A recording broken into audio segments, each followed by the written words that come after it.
محمد رسول الله والذين معه أشداء على الكفار رحماء بينهم تراهم ركعا سجدا يبتغون فضلا من الله ورضوانا سيماهم في وجوههم من أثر السجود ذلك مثلهم في التوراة ومثلهم في الإنجيل كزرع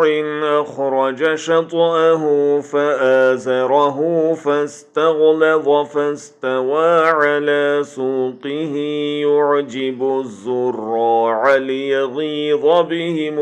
الكفار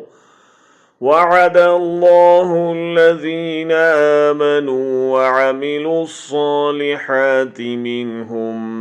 مغفرة وأجرا عظيما.